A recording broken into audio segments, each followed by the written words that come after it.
Hello students and welcome to online tutor. Online tutor में आपका स्वागत है और यदि आप मेरे चैनल में पहली बार आए हैं तो इसे सब्सक्राइब करना ना भूलें।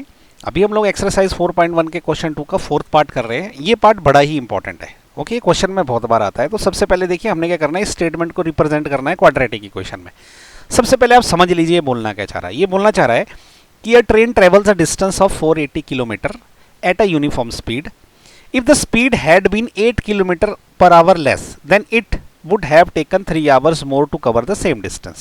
We need to find the speed of the train. पहली बात ये है कि जो चीज पूछी गई है ना वो सीधे सीधे फाइंड करनी है, वो लेट कर लेनी है। ओके, तो सोल्यूशन में हम क्या लिखेंगे, अब हम बोलेंगे कि let speed of train this is equal to, इसको X Y U B Z कुछ भी मान सकते हैं। हम क्या करेंगे, इसको एक्स किलोमीटर पर आवर मानेंगे। ओके, ये मान लिया। अब समझने की बात है, ध्यान से समझिएगा। ये है डिस्टेंस, ओके, 480 किलोमीटर का। ओके, तो पहली बार जब वो एक्स स्पीड से चल रही है तो उसने टाइम कितना लिया, जो t1 जो टाइम है, तो उसने कुछ t1 करके टाइम लिया, मतलब समझ लो इसने कुछ टाइम ले लिया। अब सेकंड केस में क्या हो गया, जब वो 8 किलोमीटर पर आवर लेस चल रही है, पहले कितनी थी स्पीड, x थी। ओके, अब वो 8 किलोमीटर पर आवर लेस होगी, मतलब सेकंड स्पीड क्या हो गई, x माइनस 8 हो गई। उस केस में उसने समझो कि टाइम t2 लिया, है ना। तो इसने t2 टाइम कितना ले लिया, ये 3 घंटे इसने ज्यादा ले लिया सेकंड वाले केस में। तो इसका मतलब क्या होगा कि ये जो t2, ओके, ये कितना रहेगा, ये रहेगा t1 प्लस 3 के बराबर। या मैं इसको ऐसा भी लिख सकता हूं कि t1 प्लस 3 जो है ये t2 के बराबर है। ओके, मतलब पहले वाले केस में जो भी टाइम लिया उसमें अगर मैं 3 ऐड कर दूं तो सेकंड केस का टाइम निकल जाता है वो। ओके, बस ये समझ लीजिए आप, ये ध्यान से समझने वाली जरूरत है। ओके, तो अब देखिए, अब हम क्या लिखेंगे कि अगर स्पीड उसकी x है तो उसने टाइम कितना लिया, तो टाइम टेकन, इसको मैं t1 बोल देता हूं। ये कितना ले लिया उसने, टाइम क्या होता है, देखो टाइम आपका होता है distance upon speed. Distance upon speed ये क्यों होता है, आप अगर देखोगे स्पीड का फॉर्मूला होता है डिस्टेंस अपॉन टाइम। अगर मैं इस टाइम को यहां ले आऊं तो स्पीड नीचे चली जाएगी, तो टाइम निकलता है डिस्टेंस अपॉन स्पीड। तो डिस्टेंस कितना है, 480 है, स्पीड कितनी है, x है। तो ये आ गया हमारा t1 पहला वाला टाइम। ओके, अब सेकंड केस वाला टाइम क्या है, ऐसा लिख देंगे हम, सेकंड केस टाइम टेकन, मतलब सेकंड टाइम जो है, जो सेकंड केस इन्होंने बताया उसमें टाइम टेकन कितना है, इसको मैं t2 बोल देता हूं। देखो क्या होगा, सबसे पहले डिस्टेंस तो वही है, स्पीड इस बार क्या है, इस बार स्पीड जो है वो 8 किलोमीटर पर आवर लेस है, तो मतलब x माइनस 8 है, तो ये हो गया t2। ओके, तो अब ये मैंने आपको समझाया था ना कि t1 plus 3 is equal to t2 होगा। ओके, सो इसका मतलब क्या हो गया, which implies as per question या एज पर स्टेटमेंट हम बोल सकते हैं। एज पर क्वेश्चन क्या है, ये जो टाइम t2 है, ओके, ये ऐसे इसका रिलेशन बनेगा। मतलब क्या होगा कि t1 प्लस 3 ये किसके बराबर होगा, ये t2 के बराबर होगा।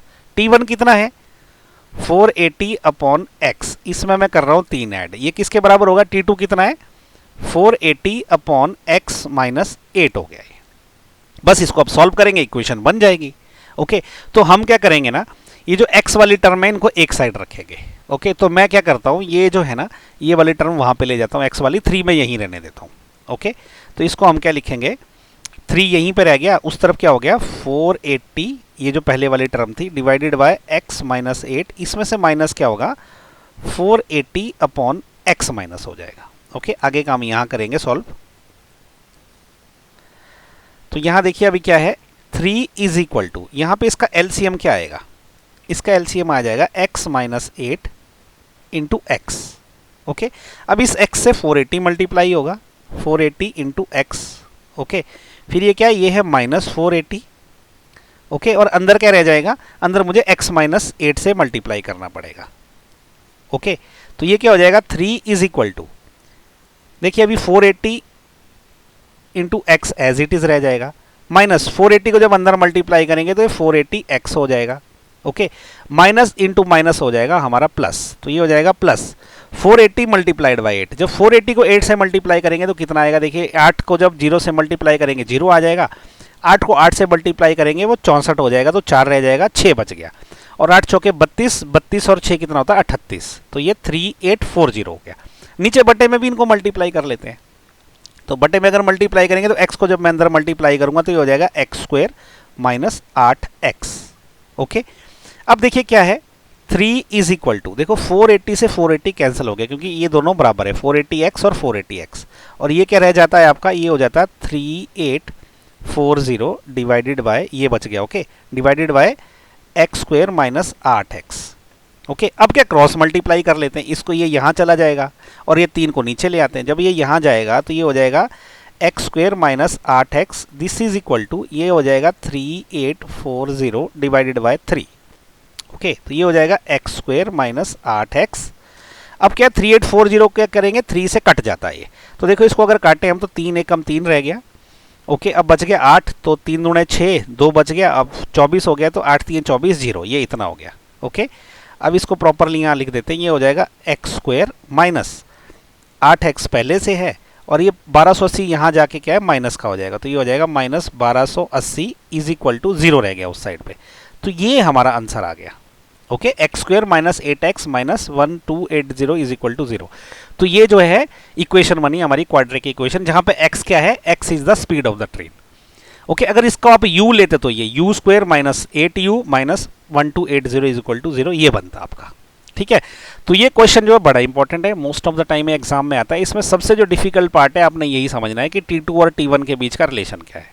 ठीक है, तो T1 plus 3 is equal to T2 है, ये मैंने आपको ऐसा करने की भले ही जरूरत ना पड़े, लेकिन मैंने आपको समझाने के लिए इस तरह से लिखा है। वास्तव में आपने ऐसा ही लिखना है कि 480 upon x plus 3 is equal to 480 upon x minus 8, फिर आगे इसको आपने सॉल्व करना शुरू कर देना है। ओके, आई होप आपको ये क्वेश्चन समझ आया, अगर नहीं समझ आया तो प्लीज़ कमेंट करके पूछिए क्योंकि ये बहुत इंपॉर्टेंट क्वेश्चन है। ओके, तो इसी के साथ जो है एक्सरसाइज 4.1 का जो है क्वेश्चन नंबर 2 भी खत्म हो गया। इनफैक्ट क्वेश्चन नंबर 2 के साथ ही एक्सरसाइज पूरी की पूरी खत्म हो गई। तो नेक्स्ट वीडियो से हम शुरू करेंगे एक्सरसाइज 4.2। तो आप मेरे चैनल को लाइक शेयर और सब्सक्राइब करें ताकि मैं ज़्यादा से ज़्यादा वीडियो बनाने के लिए मोटिवेट हो सकूं। Thank you so much for watching my video. Thank you.